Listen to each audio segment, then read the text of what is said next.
That's nice. That's nice. Come on over there and say hello. Yeah. You remember Carla?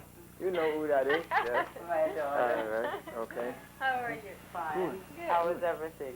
Okay, so Good. Very good. Okay. First, what I want to do is to take you around to look on the pictures on the wall. First of the pictures. Do you remember this in the exhibition 2 years ago? my favorite painting. How could I forget that? Yes. That I'm here to take it back with me. reminiscent piece of the mother country. You know, when I look at that, I get homesick. I am homesick. Just looking at that. The companion piece for Enid's work, the little one on the wall over there, that little one of the boy, the companion piece was sold to Last Weeks. He bought that. Yes. You tell her about that piece. You tell her. It's a watercolor. Yes. Watercolor. And it's one of my favorite little boys. I like that too. Yes. You know, that's the way it used to be with children when I was growing up. Very simple. I think he was taking some flowers to give his teacher, and so he blushed a little bit. Yeah. Okay. It is a typical Rastafari, and it's done by the sculptor Nando from Falmouth in Jamaica. Oh. And we acquired that piece from the Wolfgang Hearn collection. It is one of my favorite pieces of bas-relief sculpture. I really like that. Yeah. Enid, you talk about the girl buying in this piece here. Oh, this girl here in the minister is a typical Jamaican girl going to the market and buying up her groceries stuff to take home. And she's just going home. Yeah, and you get your biggest thrill painting those individual people. Yes. And I like them. They come out really well, really well. A manager of the United Counties Trust Bank just bought that piece, and he's negotiating to buy this too. But of course, you know, he don't want to sell that, you know. So yeah, so that yeah. But this piece here is what I would like my life to be all about. Fantasy and reality all wrapped up in one. I could live this and I could dream it at the same time. You know, I find a spontaneity in it that evokes a peace and a tranquility and a total involvement of the artist. I can immerse myself in a landscape like that. It is, like I said before, a dream world and a real world. That I would like to have. That I would have. I would like a place just like that. Okay. Well, then I create my dreams and I paint them, and you're welcome to have it. Don't worry about it. Yes. Welcome to that piece of I work. live with them for a time until they go. Not a typical Jamaican who brings his produce to the market. And he takes a little time out since nobody's buying to have a little cool drink. And he's looking on at the other people that we're not seeing there now. Just going by, shopping, and hoping that somebody will come over and buy some of his things. And it has a nice quality to it. For watercolor, the transparency is well handled. Thank you. Yes, I like that very much. And Well, being my teacher. I was just about to say okay, that. about that, that's yours. Thank you. All the step of the way, you are picking up the We craft work quite hand well. in hand. He teaches me, and also I'm one of his critiques. Oh. And he looks forward to my comments, and I look forward to his when I'm doing anything also. Good. So he's like a works out. It works out. It works out. So how did Okay. they teach you like He's not an easy one now. A fisherman building his net at Port Henderson in Jamaica. That's my favorite place to paint. Most every time I go to Jamaica, I do 1 or as many as 5 paintings from that place. And I'm very familiar with these boats and nets, and I enjoy them tremendously. The sun is a midday sun, and it's beating down, and the breeze is a very strong breeze, and it is, with all that, a very peaceful scene. Yes, Oh, very yeah. peaceful. This is my Very Jamaica. tranquil. It is my Jamaica. I mean, there's no question about it. And I love it typifies what happens there on the waterfront. Oh, yes. Okay. Whatever prompted you to paint this stuff? Yes.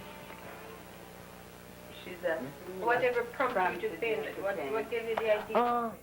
Well, actually, I like people that I work. I like moving things, you know. If you notice in my market scenes, there's a lot of action. I like moving things, so that would be... Say that over again. I like moving things. You will notice in my market scenes that I have a lot of action. Things move, and I like to set them down on canvas. This intrigues me. Light and movement is the main things I like to paint. And I chronicle Jamaica.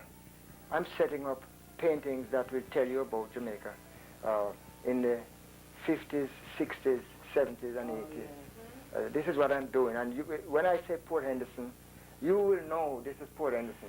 And of course... Because things are constantly changing there. Yes. But he can always recapture what it was before. This is what I want to do. I think this is my aim as an artist.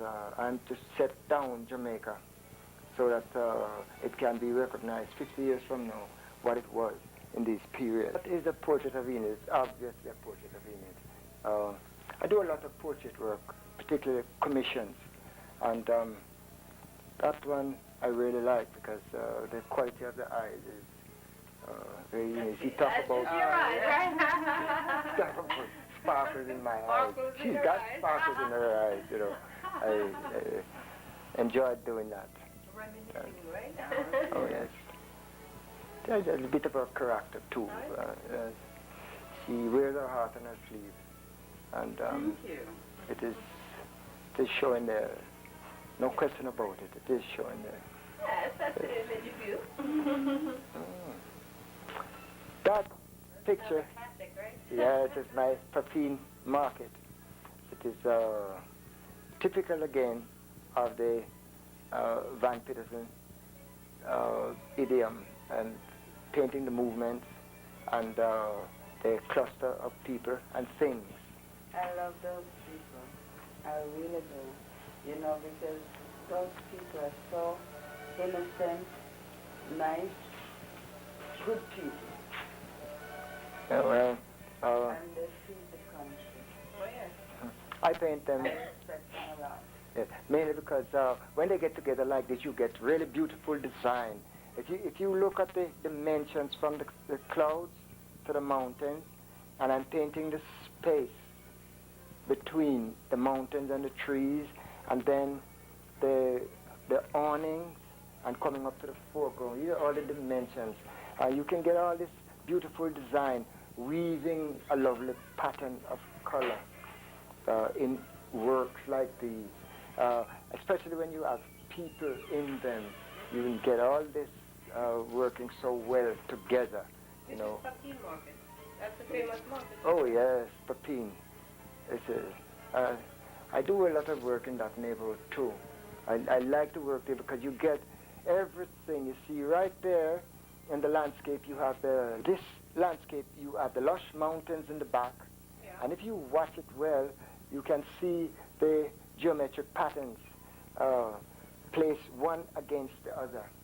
And they allow color to work very, very well. This is one of the reasons why I like to paint Jamaica. And these are plein air paintings.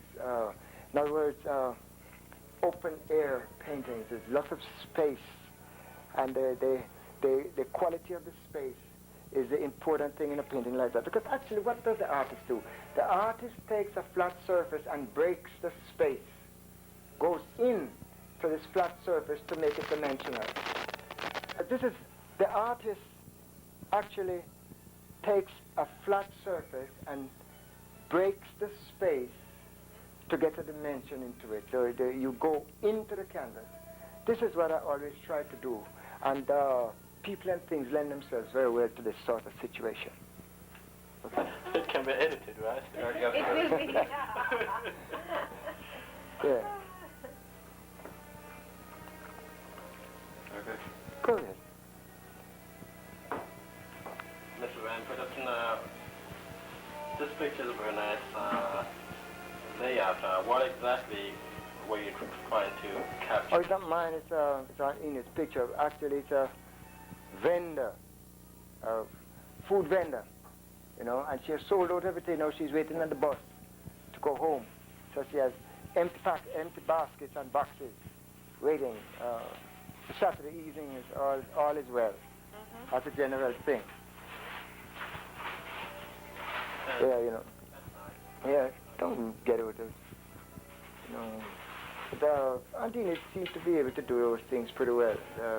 Again, the medium is well handled. The transparency is beautiful, you know. She and this she has added the dark line. You notice that line into this. To get into a little bit of Dadaism.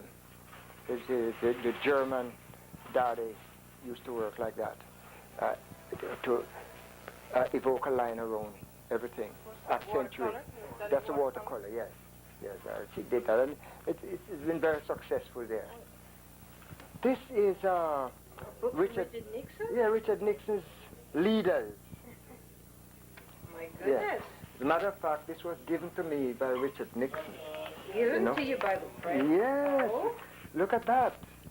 You see that? Lloyd Van Pitterson, with warm regards from a friend of Jamaica, Richard Nixon, page 383. My goodness. Yes, That's a treasure. We, Enid and I, were taking pictures into one of the Accra shows in '83 at the Federal Building. Yes. And Mr. Nixon had offices in that building. Right, As a matter of fact, he had a residence there too. And he was coming out of the building while we were going in, and he stopped my wife and said, "What have you got there?" And she said, "Paintings." And he said, "I want to see them." Of course, the CIA protector and he was very, very agitated, you know. And she stopped and showed him the picture, and he said, "You painted it?" She said, "No, my husband did. He's behind me." So he called me. And then we shook hands and spoke for about 10 minutes on topics of art and politics concerning Jamaica. He was telling me about his many trips to Jamaica. And then he said, "Have you got a business card?" So I proffered him my business card. And he said, "Well, in exchange for the business card, I'm going to send you one of my books, autographed." Wow. And in about 5 days, I received the book, much to my astonishment and delight. And I'm very happy to have it. My goodness. Yes, and this will be part of my legacy, you know. Of course. Yes. You know, very, very happy with this. This was before he came out too, right? Oh, yes. Yes, yes. Danny, question. Oh, that's the picture of Marcus Garvey. Yes, it's a Marcus Garvey piece. My three favorite Garvey. This is a gift to the people and government of Jamaica. It will be first hanging in the National Exhibition and then permanently in the National Collection in Jamaica. The presentation will be Saturday, November 7th. You mean you have 1983. donated this to the National Gallery? Oh, yes, I have, because Oh, that's a masterpiece. in the Accra exhibition at the Federal Plaza, this painting generated so much interest that I thought it shouldn't be sold. And it's part of our history.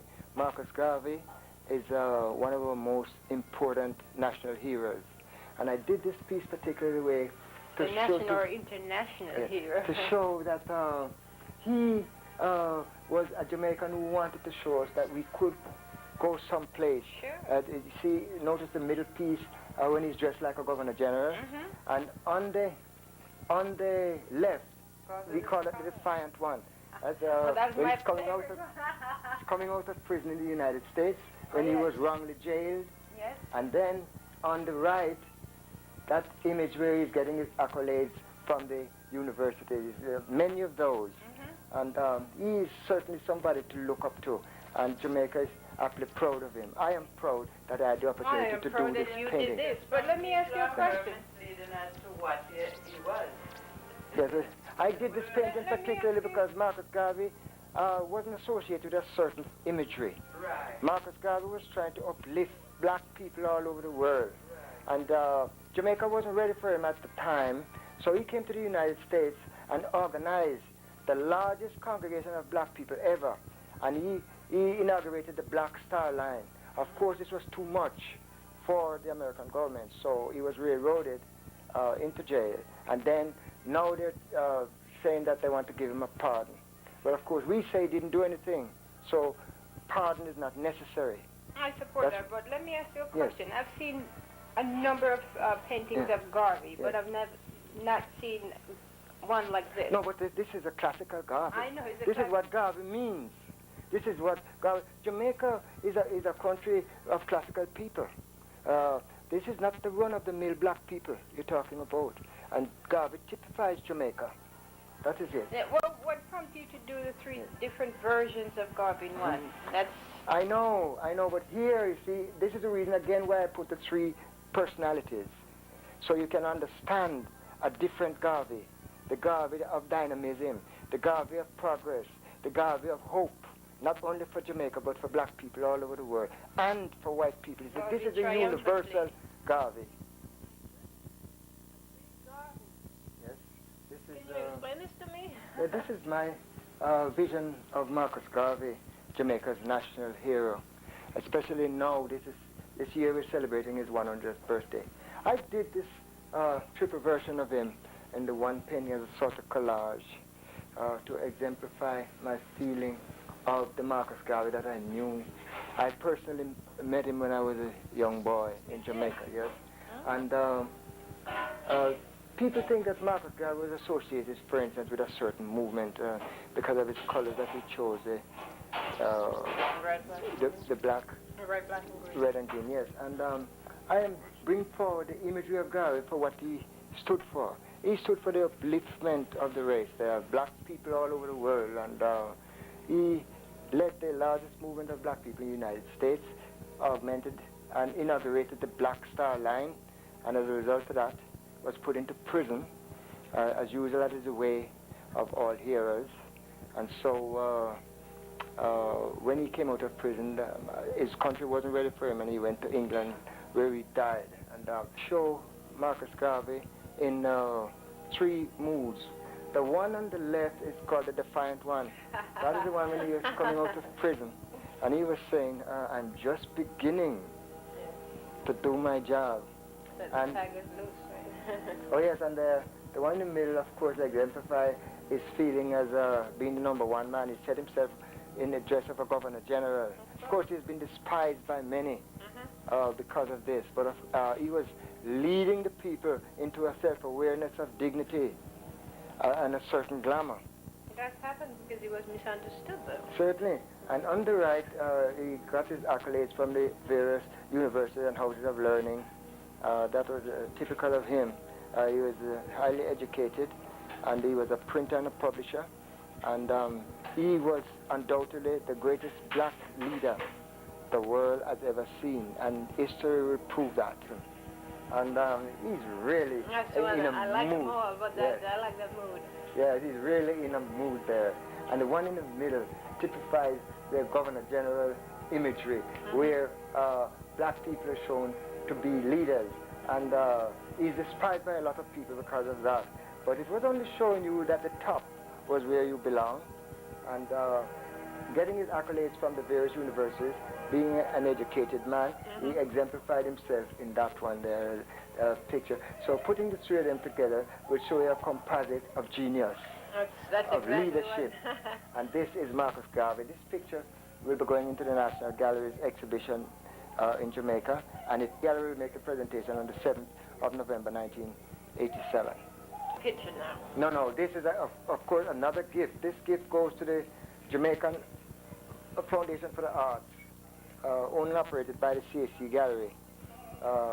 This piece of work is talking about black history from cave paintings. Always they talk about cave paintings, they always show you imagery of animals. But when the black people painted, they painted imagery of people. And these imagery, the one at the bottom came from the Algerian caves. It is never spoken about properly, but I painted that so the people could know that their work started from the very beginning, when they were really painting people. And then they went up, as you can see on the right, they went up into Benin. And of course, this is where the heyday of our sculptural talent manifested itself. And I made a very loose, abstract background because I'm tying all the people of the diaspora together. Wherever we find them, the three figures exemplifies this. The solar figure that is missing is the God who unifies everything. You feel that in the air and the space between the figures. So this one goes to Jamaica also to be in another. You're donating to painting? Yes, I'm doing that, and I feel I have every right to give back. Because whatever I am because of Jamaica, and I'm proud of that. I'm sure the people of Jamaica will be pleased to hear But that. I do hope so. Yes. Thank you. There's a picture of myself and Alvin married at the Jamaican sculpture. Yes, he was passing through, so he stayed with us here in Elizabeth, New Jersey, for a week. He's a wonderful person, quite apart from being a very important sculptor. And I learned quite a lot from him too.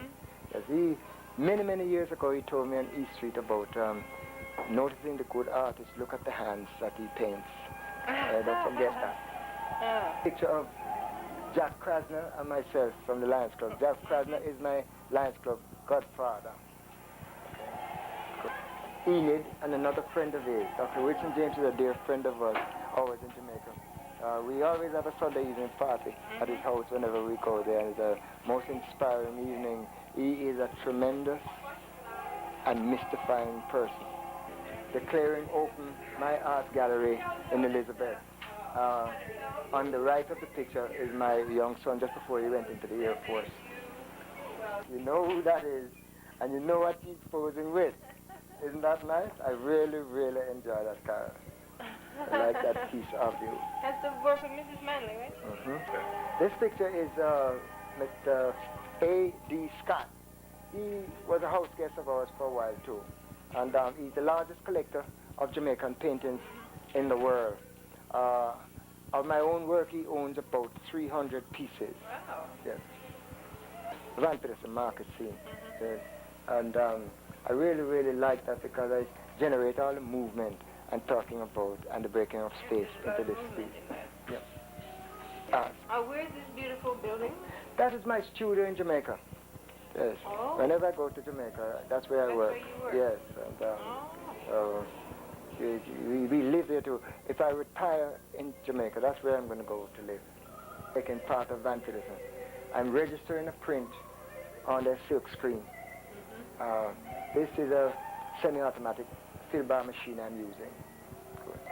Where do you find the time to paint all these beautiful pictures? They're so real. I'm a full-time artist, you know, and I get 16 or 18 hours a day work in.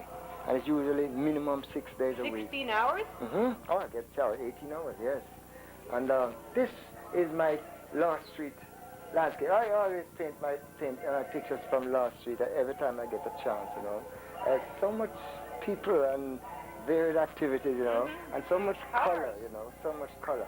I really enjoy that. Right. That's Jamaica. Our salubrious climate is exemplified here. And you get everything here. Coffee, bananas, coconut, the old bit comes from the land here. Everything is here. This is Jamaica.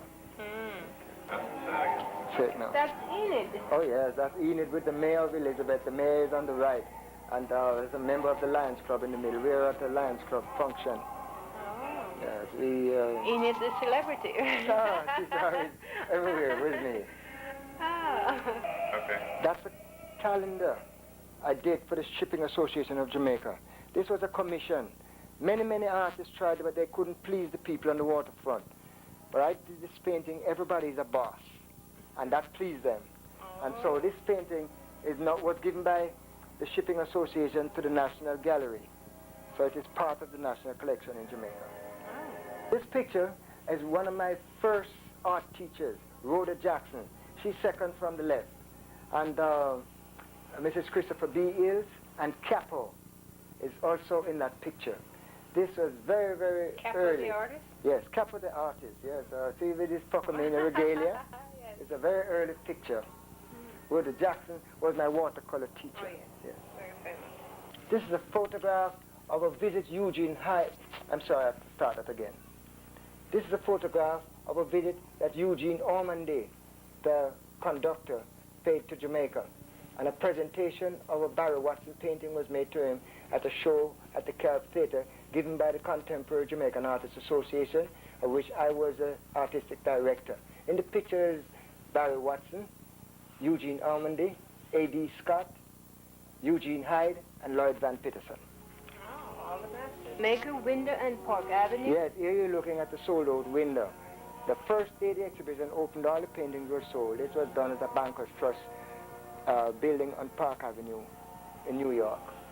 Also, and the next picture on top, that was another sold-out exhibition at the library on Tom Redcombe Road. This exhibition was opened by A.D. Scott, as you can see him in the picture there with me. It was a sold-out picture. Matter of fact, the critics stopped criticizing my work now and they started criticizing the sales. They were saying people were buying Van Pitterson paintings and lining up to buy it as if they were buying bread that was scarce.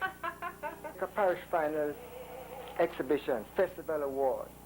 I won that award and went on to do the national finals, of which I put that certificate up there. That's the National Final Award in the Jamaica Festival 1965. 1965 was a banner year for me in Jamaica. Yes, a lot of things was done. The vanguard of the art movement is in this picture along with Robert Bertie. His name is Dr. Aston Taylor. People don't talk about Aston Taylor, but he started the African Museum in Kingston, and he had one of the finest collections of African artifacts, and the most valuable collection that I don't know what happened to it after his death. His brother tried to do something with it, and I was told that not even the Institute would take it, and it's such a shame. I don't know, but nobody talks about Dr. Aston Taylor, and he should be chronicled when you talk about art in Jamaica. See here? Go ahead. Okay. This is, and I used to work and collaborate with the National Dance Theatre Company. This particular year, I did a painting called The Thief, and the National Dance Theatre Company took the painting, choreographed the dance around the painting. Then I went and watched the dance and designed the costumes and the stage setting. You did that? And it turned out to be called Kingston 13. It was a production by the National Dance Theatre Company, which is still part of their repertoire. This week, we had sponsors that came from all over the world. I was very friendly with Peter Finch, the actor, and he was a part of this, and we had a tremendous time. It was a full week of activity with plastic and performing arts, beginning with an art exhibition and closing with a dance. And this was very, very good for Jamaica. We had people coming from everywhere for that week, and the city was geared for art. Every night there was something happening all over the city. And Max, just a moment, I have to get that name right. I soon tell you the name. Max Hearns' son, Jimmy Ernst, he came down to Jamaica to select the painting that King's House would house in their collection. And the two paintings, one by Pablo Singh and one by Van Pitterson, was selected. Oh. So I'm in the King's House collection also. General visiting, and the Governor General visiting one of my exhibitions in Kingston. He used to come to all of the shows that I used to have in my gallery, and I used to have a show once a month, 12 shows a year. At least 3 were Van Pitterson shows. Yes. Anyway, another fine Jamaican artist, grassroots, who began from the beginning in Jamaica, and Alvin Marriott. There were 2 stalwarts. They're at my gallery in Kingston at an exhibition, and they're really having a wonderful time. Presentation at King's House of the paintings selected by Jimmy Hearns, Max Hearns' son. The best paintings from Art Week. And the Van Pitterson painting is on top, and the Parberson painting is on the bottom. And in the picture there's A.D. Scott, Eugene Hyde, the Governor General, Barrington Watson, and Lloyd Van Pitterson. This is World of Art in Kingston. It's opening day of my gallery, and it was a wonderful gallery. It set the pace for today's galleries in Kingston. And things, you know, they're not important enough putting them there. Dr. Aston Taylor declared one of my exhibitions open at the Jamaica Contemporary Arts Association Gallery on Oxford Road in Kingston. Yes, and this time I did a lot of abstract and semi-abstract. Chief, can you give me some insight into early Jamaican art? Oh, actually, the movement was dominated by expatriates up to 1936. There were practicing Jamaican artists who you could count on your fingers. Vincent Drisdale, Ernest Delchan, and what's the one who you have a picture of him that painted the crabs and spider webs? You have and John Dunkley. Those were the people who made up the nucleus of the Jamaican art movement. And then, coming up to 1938, when the Albert Huey and the David Passenger came in, I came into the picture. And then I brought Ralph Campbell into the picture also. I had my first painting exhibited at the Institute in 1939. By this time, we had a nucleus of young painters numbering about 6. And people like George Bowen, Frank and Ken Hill, those were the supporters of the art in Jamaica. Amy Bailey, these were the people who would buy paintings from you for 30 shillings and 20 shillings, you know. And this was a lot of money, of course, you know. And you would take the painting, it was wet, it was painted on masonite, and you would hold it up like this, and Ralph Campbell would say, you have a hot one. It was hot because you couldn't touch it, it was wet, it wouldn't dry for weeks. But they would buy the painting anyway, you know. It was a lot of fun. But then, at the Institute of Jamaica, Philip Sherlock, who I call the grandfather of the art movement in Jamaica, along with Edna Manley, who was really the mother of the movement, and Robert Verity. These are the people who has propelled Jamaica into the artistic world with their dedication and their hard work. And they took an interest in painters like Albert Huey and Ralph Campbell and myself. They took such a personal interest that we used to call them mother and father. Bob Verity actually thought I was his son. Mrs. Edna Manley always considered me her son. Every time I go to her studio, she always reminded me that she don't allow people into her studio, only her children, you know. And she taught me surface anatomy, and I used to have a wonderful time. I was the one who introduced John Daly to Mrs. Manley at Drumblair, and he turned out to be a forerunner in the Jamaican art movement also. But there were other people like Doig. Doig worked for the Paris Amusement Company for a long time. They don't mention Doig when they talk about artists. And King, who worked for the corporation, and Clarence Edwards. These are all fine painters, but Jamaican painters. But the thing is, these people who write about Jamaican art today, they only talk about who were handled by the politicians. I'm talking about the people who were painting for the sheer love of painting. The people who used to be at Hope Gardens every Saturday and Sunday, making pictures. You could find them in the bottom of Foster Lane, making pictures. And you could find them in the back of the gas works, you know. And that was a favorite spot for Ralph Campbell and myself, you know. We used to do that. And then when I went to the rum company to work, I was now a full-time Sunday painter. I was with Tom and Vicky Noonan from the American Embassy. I was in their Sunday classes. We used to go out and work every Sunday. And we used to have parties at my house, painting parties and cultural parties. We listened to a lot of jazz and classical music. And this was bringing. We used to call it bringing the art to the people. The University Student Union was another mecca for us, and the people from the Student Union formed, with myself, we formed a club called the Wings Club. This was a cultural situation. We didn't discuss politics or religion, but everything else in between, you know. We used to have wonderful times and painting pictures and having fantastic exhibitions, and it was a real wonderful life altogether. What was your relationship in regards to Mrs. Manley?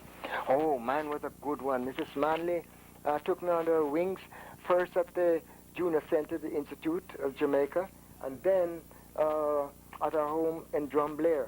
I did a lot of work once a week with her and a lot of homework, and she monitored me and taught me surface anatomy mainly, but I learned a lot from her.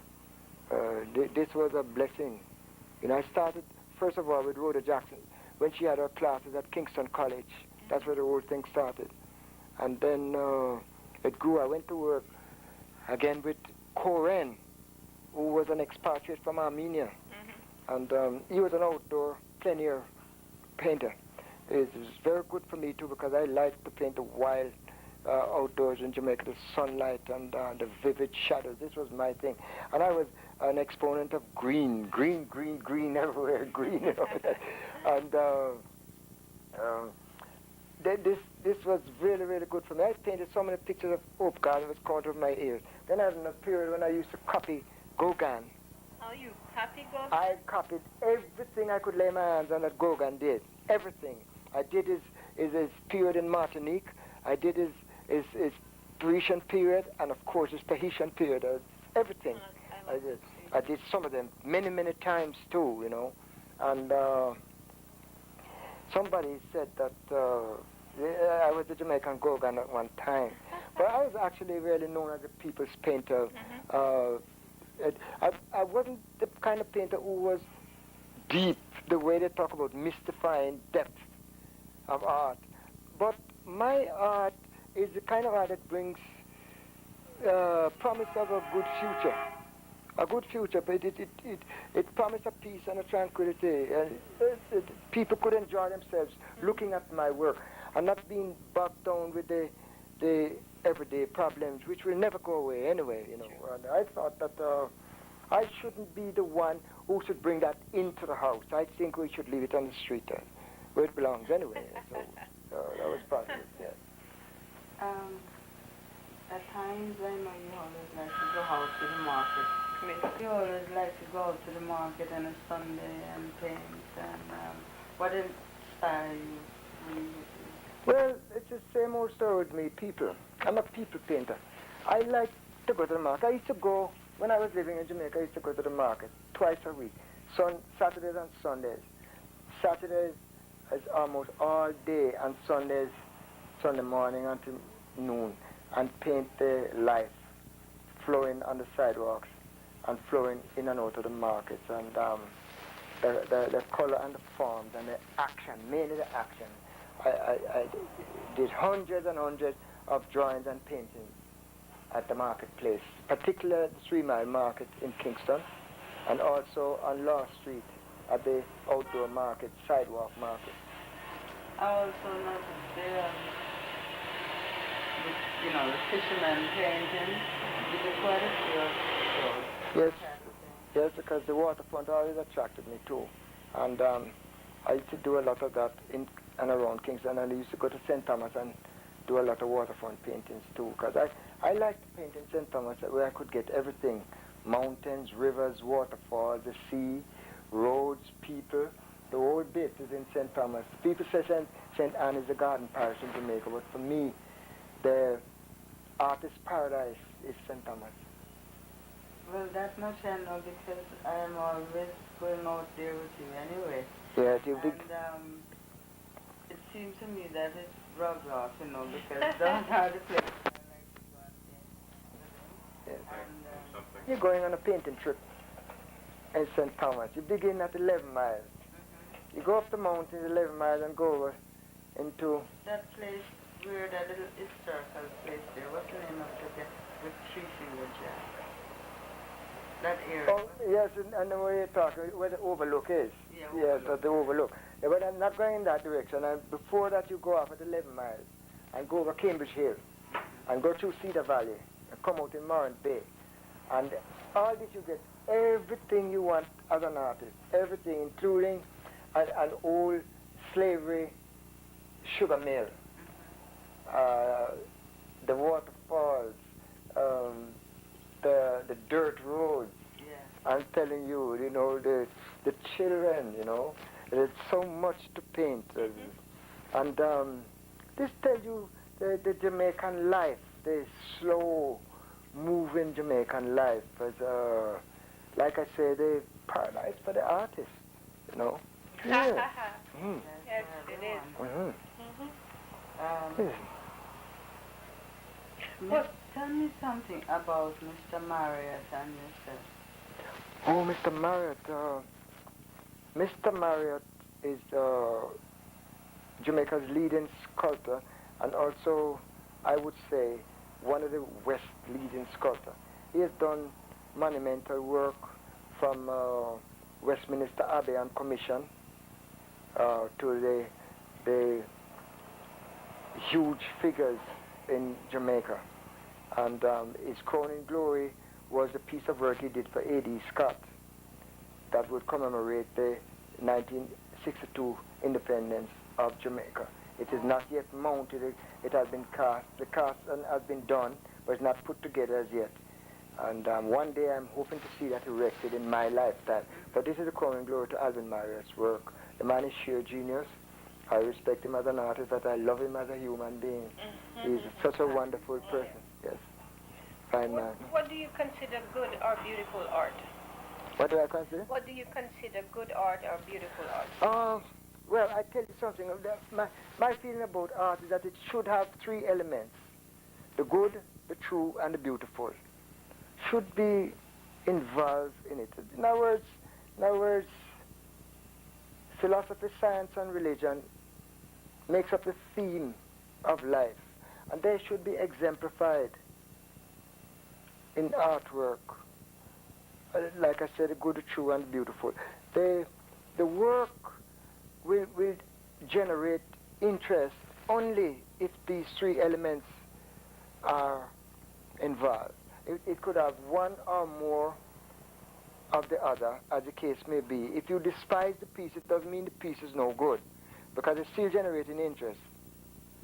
But it's now the law of repulsion.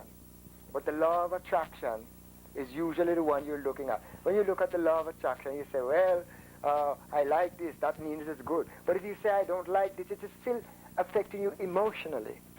So you don't like it, but it is still affecting you. So therefore, it carries the three elements. And I am saying, if the work is a piece of music without the good, the true, and the beautiful, it is not a work of art. This is what I hold. I notice in your paintings you don't make any political statements. You just paint scenes. Well, is there a reason for that? Yes, I don't, because mainly politics takes sides. I don't want to take sides. I want to be the universal being. I want to belong to the whole. And there's no such thing as a honest politician.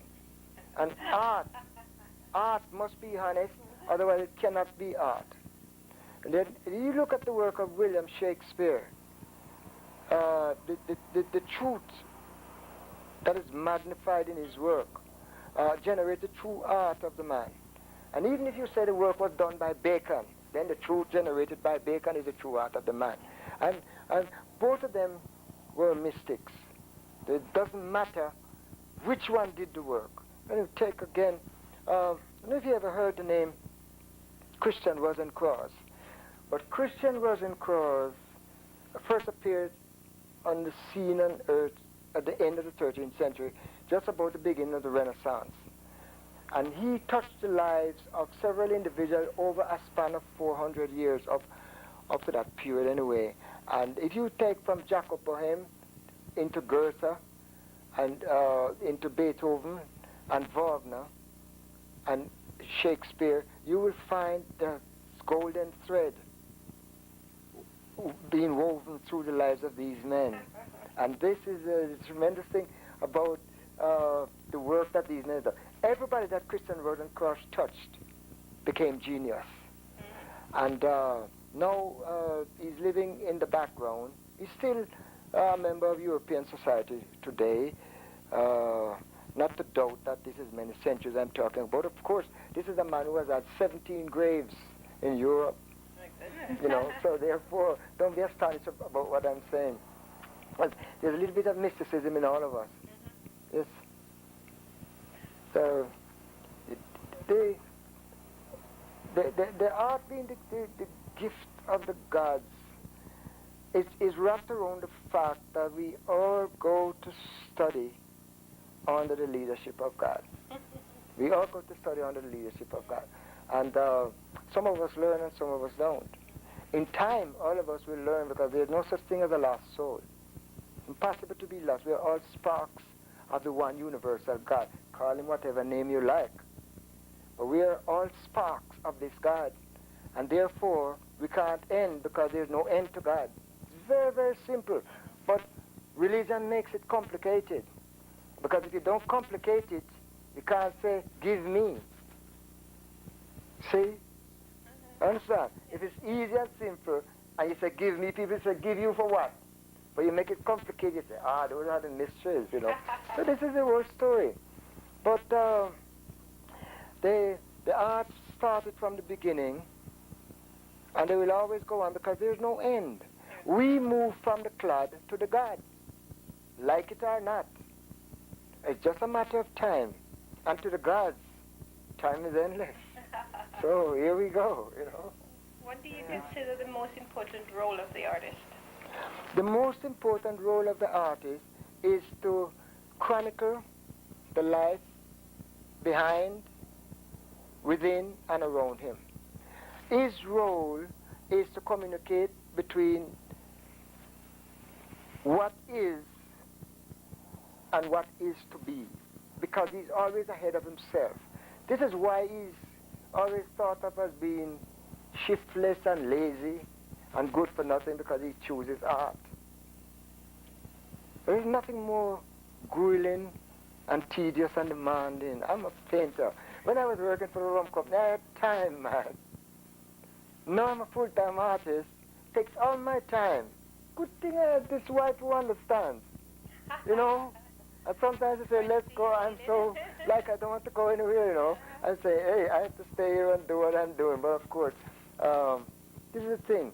You get the urge, and it must come out. And that's that. Don't make no difference what is coming. It could be a landscape. For me, it could generate the movement of a lot of people. Okay. Some people paint abstraction and say they don't know what they're painting, and then something happens. I don't take that chance. That is too chancy for me. I can't do that. I can't tell myself I'm painting, but I don't know what I'm painting, because I'm beginning as stupid. I can't begin as stupid. I have to begin as wise. Then I will end up as wise. This is my feeling about it. I must say, this is what I'm going to paint, and hopefully I'll be able to use paint and brush, drawing skills, and gift of God to put together something that will relate to my public. This is the way I see it. I've seen him go to bed and get up in the middle of the night. Don't worry about me, I'm going downstairs. I just get some idea. When I wake up and go down there, certainly it is on the canvas there. This is how it is. This is how it is. And that's how it is. Thank you. Okay. Thank you. Good. This is one of a series of serigraphs that we're going to look at now. Yes, this is the flower window. We call this a flower window, and it is dominated with blues and pinks. It was a special commission from the from the East Gallery. Good. That is it's a landscape in Ocherere. You might know it, yes. Right. It's Ocherere landscape, and that I did for a gallery in Ohio. They had a presentation to guests from a convention, and this edition was given to the guests at the convention, yes, at Shaker Heights in Ohio, Cleveland, Ohio. Beautiful. This piece is a landscape with figures done for the ACA poster Right. for one of their exhibitions. The 6th annual Yes, Urban American yes. Art Exhibition, right? That was the one, and so it was well taken. It was a very taken, interesting piece. yes. And this was printed by members of the ACA board too, in my studio. One from a series of Art Nouveau pieces done for the Doubleday people. They published... Doubleday the book people. Yes, they used to publish a lot of art, and they used to do 3 Van Pitterson paintings in their catalog 4 times a year. So I used to do 12 editions for them each year. This piece was commissioned by Apple Arts Publishing out of a series of 12 pieces I did for them. And it showed the migrating birds. It's very simple, and for a serigraph, this is very, very warm, and Yes. Colors are was very well taken too. This piece was done for lawyers. It's a piece that has to do with law. It's called Our Rights and Liberties, and it incorporates what is important to the American people: justice, the flag, and the eagle. And in the background, there's the picture of the people who signed the Constitution, and all done in gold. And then the first set of colonies that came into the Constitution are exemplified in the orange over here. Yes. And of course, the Liberty Bell is done in an abstract form right here. Yes, Karen. This is the sun field. It's an abstraction of a field of wheat. And when spring was first put on exhibition, the people called it the frying egg. That's what it looks like, right? But again, it was very received. Oh, Yes. The edition was sold out too. wonderful. All right. This is a almost monochromatic version of the boats on the beach, Fort Henderson, with the 2 sea grape trees. Every time I go to Jamaica, I always do a piece of work at this place, and those 2 sea grape trees with that boat is always sitting there, you know. Ready, Very wait. fascinating with the Hampshire Hills in the background. Yeah, but I did it in the monotones because I was using what is known as a limited palette, and I tried to apply that to printing. How do you arrive at the design, the medium, and the construction of your work? It's all feeling. Yes, whatever I want to do at the time. Design, the medium, and the construction. It's all feeling. What you feel like you want to do, you're just doing it spontaneous. You know? Sometimes you say, don't bother with the brush. The finger will work better. That's it. Feeling. Thank you. This is a portrait of Crystal. She's in a happy mood. And it's reflected there in the painting. Also trying to get a depth into it, going into the canvas. And you want to know about colors. Yes. Colors is a science that you learn. There are laws that govern colors, and you study and practice, and then colors come to your fingertips, and that's it. But not many artists use colors the way you do. No, because it's an individual thing. Also, and like I always say, when you go away in the other world to study, some learn lessons and some don't, and this is the whole story, you know. Yes. Do you mix your own colors, or Oh, most of my colors I mix. Most of them, yes. these are your own colors that you Yeah, mix? I hardly ever use colors straight from the tube. Yes. Very, very infrequently I do this. Yes. Indian do it. Okay? Well, this is the Nelly of the Rocks. This is done by Jamaica's foremost painter, Barrington Watson. I tell you, if you want to see the human figure painted, then you see Barrington Watson. And his aim is to be the greatest painter the world has ever produced, and I have no doubt that with time he will achieve this. He's also the founder of the CSC Gallery. He is the founder of the CSC Gallery and the Jamaican Arts Foundation. Can you tell us a little about CSC? The CSC Gallery is the largest commercial gallery in the country. It has a library, a sculpture garden. You mentioned CSC Gallery. Can you tell me a little about it?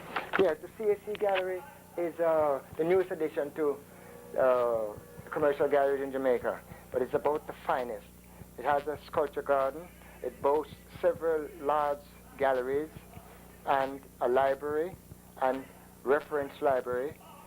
And also it is setting up a training center for the arts and printmaking involved and framing. And this is run by the artist's wife, Mrs. Diane Watson. And it will be the focus of Jamaican art in the future, because they have just inaugurated the Foundation of Art in Jamaica. And this is a non-profit organization that will set up scholarships and so on for the propagation of art in Jamaica.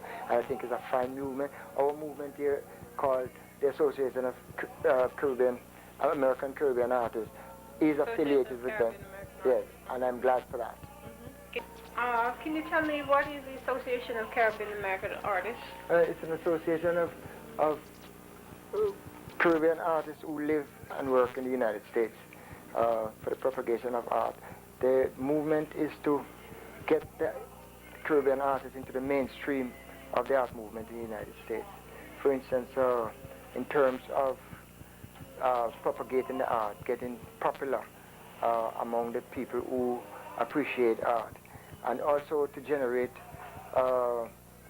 the ability of Caribbean people to paint pictures that are of an influence, of a universal flavor, not only into a system where you expect that this is a painting that Caribbean people does.